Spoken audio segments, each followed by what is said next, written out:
Today on Tudor News, we're taking you into the courtroom of King Henry VIII's divorce proceedings. These proceedings have been going on for what seems like ages now. The king's wife, Catherine, is anxiously waiting to find out if she can keep her place on England's throne, while the king's pregnant mistress, Anne Boleyn, is waiting to discover if she and her unborn heir can snatch it. Before we take you into the courtroom for the final verdict, let's take a look back at the young King Henry in order to establish where he went wrong.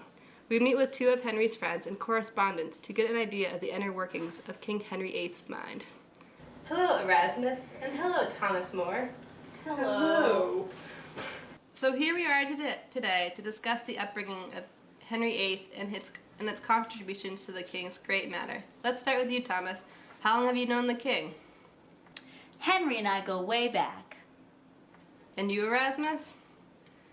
I've known him since he was 7.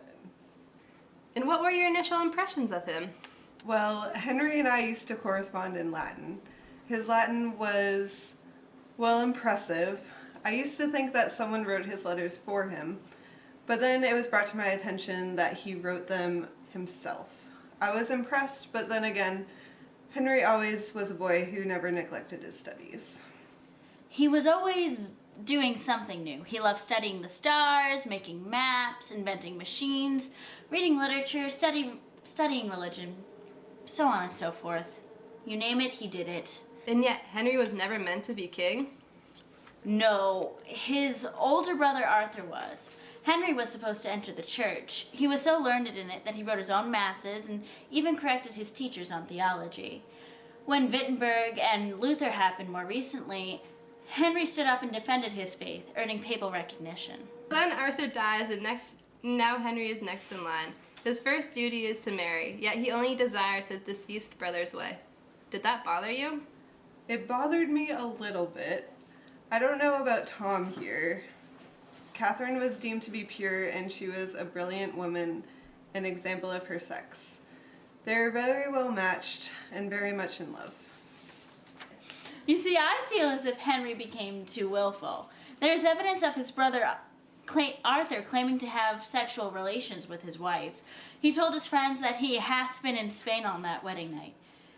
There's a difference between a well-rounded man and a well-rounded man who imposes his beliefs on others. It's okay to have beliefs, but it's not okay to take them and force them on other people. Is that what is happening in this divorce? Could it be humanist education misinterpreted and gone too far? I think it could be, but we'll have to let Henry do the talking on that one. Thank you, gentlemen, for your time. We have just gotten word that the divorce proceedings will be continuing, and we will be bringing you live into the courtroom in just a moment.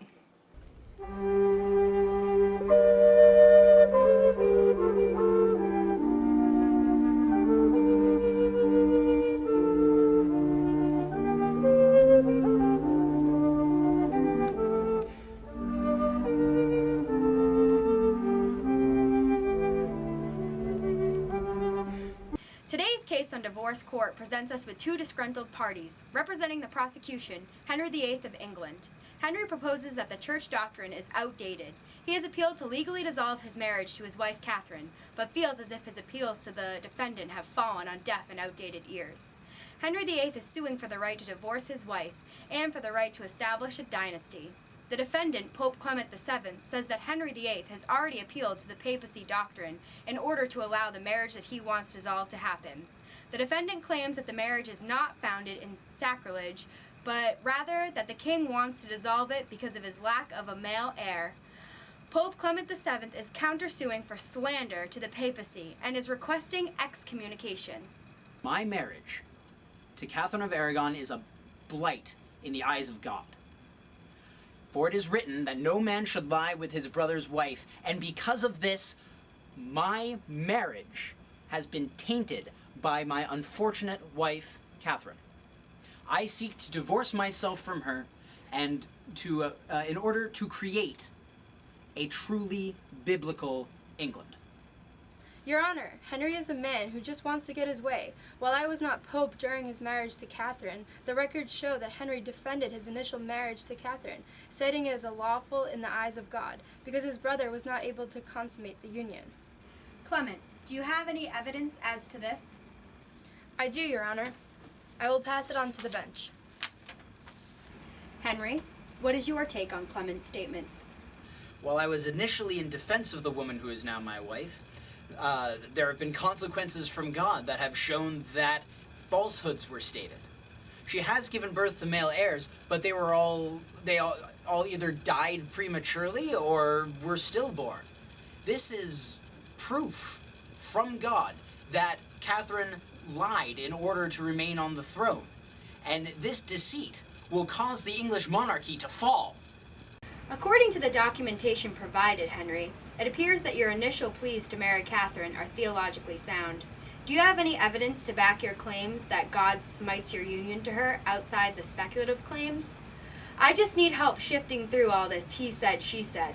Your Honor, I am more of a theologian than I am a king. My interpretations of the scriptures have earned me the title of defender of the faith. I have been chosen by divine right to rule England. I was chosen by God. Did God give you any evidence? Because without something physically in front of me, I cannot make this verdict. I do not. However, the Archbishop of Canterbury has granted me an annulment. And what weight does this have? Well, in England, a lot. He is our head archbishop, and afterwards I was declared to be the head of the church by Parliament. For through my studies of theology, I have found fault with the church. The king is chosen by God. Therefore, the beliefs of the king are the beliefs of the people, for they are the beliefs that God wants of the people. Going through poopy here was just a formality, but it's just ridiculous. Why should some guy in Rome tell me what to do? I am the king of my country, not him. I'm not asking to rule England. I'm asking that Henry respect the beliefs of the religion that he was brought up with. Henry wants much more than he can get right now. I'm in charge of upholding the faith. I'm the one who... You are corrupt and power hungry! You are supposed to be an agent of God elected by his will. Instead, you pit us against each other. If this was your beloved France, you would... King Henry, France is irrelevant to this case. Now I am breaking up this tit for tat because according to the papal documents and procedure, Henry VIII has no legal grounds for divorce within the Catholic Church. A divorce as present in the records submitted by the Pope entails appeal and approval from the papacy and the Archbishop. Henry has only achieved the approval of the lesser of the two. Therefore, I am denying Henry's appeal to the higher court. And I will create my own bloody church! You will be excommunicated first! You two can do whatever you like, but I rule in favor of the defendant. Henry VIII's marriage is valid, and he has tried to take advantage for the papacy. Therefore, the papacy can act as it sees fit. Good day!